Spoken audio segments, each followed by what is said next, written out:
रामकृष्णारे मित्रांनो, सर्वांना जय भीम, जय शिवराय. मित्रांनो, काल काही कॉलेजच्या कामानिमित्त बीडला गेलो होतो आणि बीडला गेल्यानंतर अनेक मित्र कंपनींची भेट झाली. आणि मित्रांनो, त्या मित्र कंपनीमध्ये वेगवेगळ्या जातीचे बांधव होते.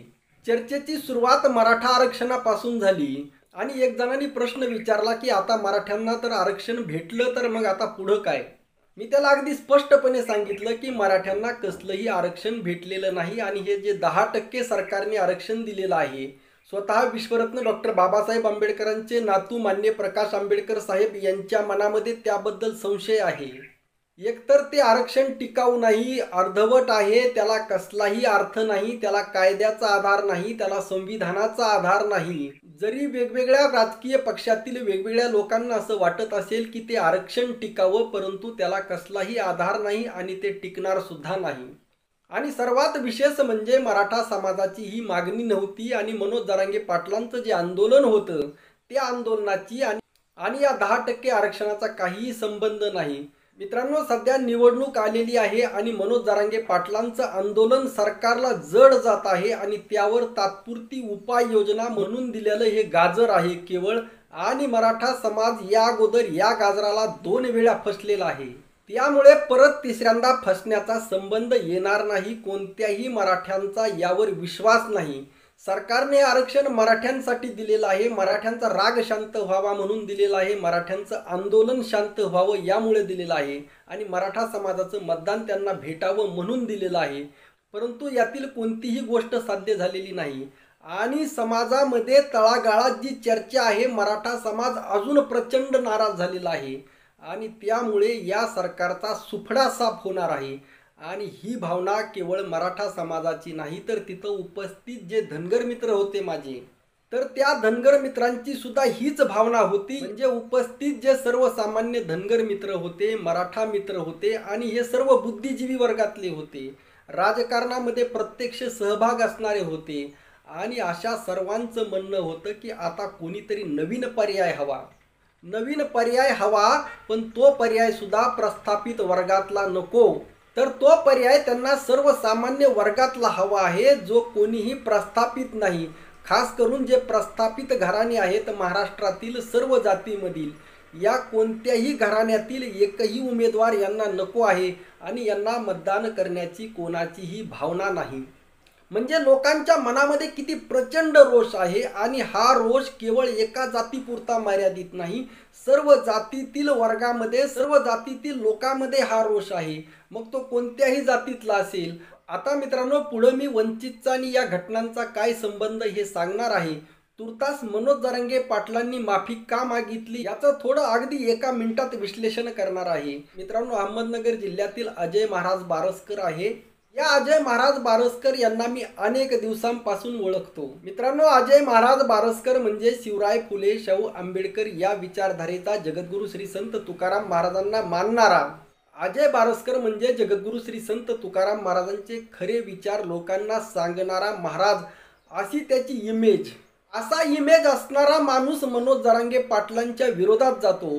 परंतु त्या अजय महाराजांचा जर इतिहास जर पाहिला तर पुरोगामी चळवळीमध्ये बुरखा पांघरून घातलेली जी व्यक्ती असते, तसं उदाहरण जर द्यायचं म्हटलं तर निखिल वागळे. निखिल वागळेला भारतीय जनता पार्टीतला मनुवाद दिसतो, परंतु काँग्रेसमधला मनुवाद दिसत नाही. या निखिल वागळेला कमलनाथ मधला मनुवाद दिसत नाही. या निखिल वागळेला अशोक चव्हाण मधला मनुवाद दिसला नाही. ज्या अशोक चव्हाणनी या भोंदू सत्य साईबाबाला त्याच्या वर्षा बंगल्यावर बोलवलं होतं, मुख्यमंत्री असताना पाखंडाचा भोंदूचा बाजार मांडला होता. मित्रांनो, आपला लढा हा या व्यवस्थेविरोधात आहे, मग ती व्यवस्था कोणाचीही असो. आपला लढा हा संविधानासाठी आहे, आपला लढा हा सत्यासाठी आहे आणि आपल्याला संपूर्ण सत्य हवं आहे, अर्धवट सत्य आपल्याला नकोय. आणि या बारसकर महाराजाचं जे सत्य आहे ते सोयीस्कर सत्य आहे, आपल्याला पाहिजे तेवढं सत्य. म्हणजे हा बारसकर महाराज अनेक वेळा मनोज जरांगे पाटलांकडे गेलेला आहे आणि त्याला मनोज जरांगे पाटलांना पाणी पाजायचं होतं. आता तुम्ही म्हणता मनोज जरांगे पाटील पाणी घेत नव्हते, सर्व समाज आक्रोश करत आहे, पाणी घ्या, पाणी घ्या. मग पाणी घेतलं तर काय वाईट आहे? परंतु मित्रांनो, हा अजय महाराज बारसकर कोणाची तरी सुपारी घेऊन आलेला होता आणि त्याला त्याच्या हाताने पाणी पाजायचं होतं आता मनोज जरांगे पाटील फक्त त्यालाच नाकारत होते का?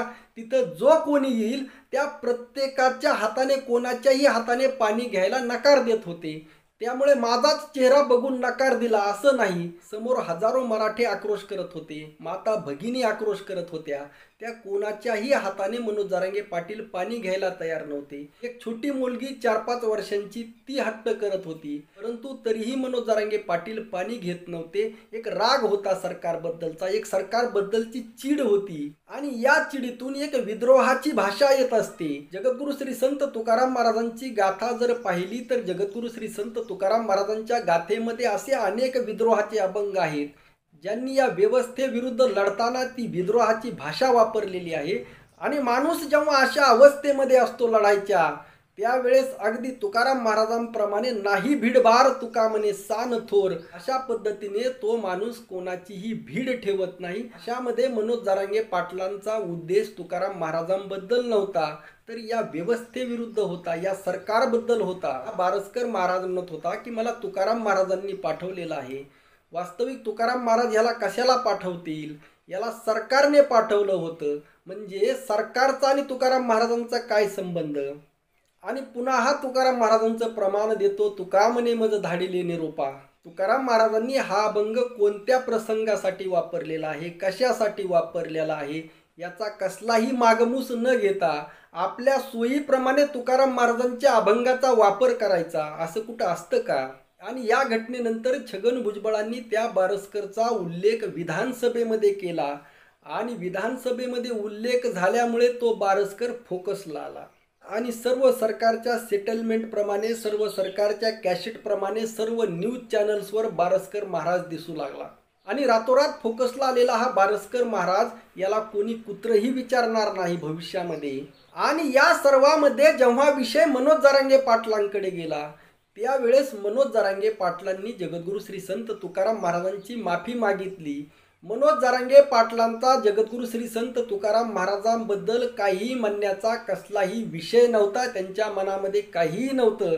सर्व जगाला माहीत आहे, मनोज जरांगे पाटीलच नाही तर या महाराष्ट्रातील प्रत्येक व्यक्तीच्या मनामध्ये जगद्गुरु श्री संत तुकाराम महाराजांच्या मनामध्ये प्रचंड आदर आहे. मित्रांनो, जगद्गुरु श्री संत तुकाराम महाराज एक असं व्यक्तिमत्व आहे, आस्तिक असेल, नास्तिक असेल, कोणताही व्यक्ती असेल, कोणत्याही जातीचा असेल, कोणत्याही धर्माचा असेल, कोणीही असू दे, प्रत्येक जण ज्या व्यक्तीला मानतो, ज्या साधूला मानतो, ज्या संताला मानतो, त्यांचं नाव आहे जगद्गुरु श्री संत तुकाराम महाराज. आणि तुकाराम महाराज हे सर्व बहुजनांचं दैवत आहे, संपूर्ण जगाचं दैवत आहे. आणि अशा जगाच्या दैवताबद्दल असे काही शब्द मनोज जरांगे पाटलांच्या तोंडातून निघणं अशक्य आहे. त्यावेळेसची सिच्युएशन काय होती, ती घटना काय होती, प्रसंग काय होते, मनोज जरांगे पाटील काय बोलले, याचं कसलंही तारतम्य नसताना फक्त त्याला पाणी पिण्यास नकार दिल्यामुळे आणि यामुळे त्या महाराजाचा अहंकार दुखावला गेला आणि या भावनेतून त्याने तुकाराम महाराजांना पुढं करत तुकाराम महाराजांची ढाल बनवून मनोज जरांगे पाटलावर जो प्रतिहल्ला केला, तो येथील कोणत्याही जनमानसाला रुजलेला नाही, रुचणार नाही. तरी सुद्धा मनोज जरांगे पाटलांनी तुकाराम महाराजांची माफी यामुळे मागितली, कारण तुकाराम महाराजांपुढे 1000 वेळा लोटांगण घ्यायला कोणीही तयार आहे. त्यामुळे बारस्कर महाराजांनी यावरून हुरळून जायची गरज नाही. आता मित्रांनो, आपला जो दुसरा विषय होता वंचित बहुजन आघाडी किंवा माननीय प्रकाश आंबेडकर साहेब यांचा. मित्रांनो, माझी स्वतःची इच्छा आहे की मनोज जरांगे पाटलांनी राजकारणामध्ये यावं, माननीय प्रकाश आंबेडकर साहेब यांच्यासोबत यावं, त्यांनी महादेव जानकर यांना सोबत घ्यावं, असे वेगवेगळ्या जातीतील अजून नेते सोबत घ्यावेत आणि या सरकारला पर्यायी व्यवस्था द्यावी. परंतु सध्या तरी त्यांचा काही राजकीय विचार दिसत नाही. परंतु येथील जनतेला तर पर्याय हवा आहे. येथील जनता कसल्याही परिस्थितीमध्ये या सरकारला मतदान करायला तयार नाही. आता मित्रांनो, जनता ही भोळी भाबडी असते, जनता ही सर्वसामान्य असते. जनतेला स्वतःच्या पोटापाण्याचे प्रश्न असतात, स्वतःच्या घरादाराचे प्रश्न असतात आणि ते सोडून स्वतःहून ही जनता स्वतः पर्याय निर्माण करणार नाही. अशा वेळी कोणीतरी पर्याय बनून येणं गरजेचं असतं. मग त्यावेळेस जनता त्याच्यासोबत 100% जाईल आणि जी ही सर्वसामान्यांची भावना आहे, जी 90% समाजाची भावना आहे, ती भावना जर वंचित बहुजन आघाडीने जर कॅप्चर केली, ती भावना जर माननीय प्रकाश आंबेडकर साहेबांनी जर कॅप्चर केली, लोकांना जर पर्याय देण्याचं जर काम केलं, तर मित्रांनो ही खूप मोठी ऐतिहासिक घटना या महाराष्ट्रामध्ये नव्हे देशामध्ये घडणार आहे. याचा वंचित बहुजन आघाडीने, त्यांच्या कार्यकर्त्यांनी, त्यांच्या पदाधिकाऱ्यांनी विचार करावा आणि ही गोष्ट मला आज लक्षात आणून द्यायची होती, जी मी अनुभवलेली आहे. आणि मित्रांनो, केवळ मी अनुभवलेली म्हणून विश्वास ठेवू नका. तुम्ही तुमच्या आजूबाजूला चर्चा करा, सर्वसामान्य लोकांमध्ये जा, सर्वसामान्य लोकांच्या भावना ऐका, म्हणजे तुमच्या अगदी सहज लक्षात येईल लोकांना पर्याय हवा आहे. याचा विचार करा, यावर तुमच्या प्रतिक्रिया नक्की कळवा. आजच्या पुरतं एवढंच. प्रत्येकाने चॅनलला लाईक व सबस्क्राईब करा, प्रत्येकाने कमेंट करा. कमेंटमध्ये किमान जय भीम जय शिवराय एवढं लिहा. रामकृष्ण हरी, जय जगद्गुरू, जय शिवराय, जय भीम.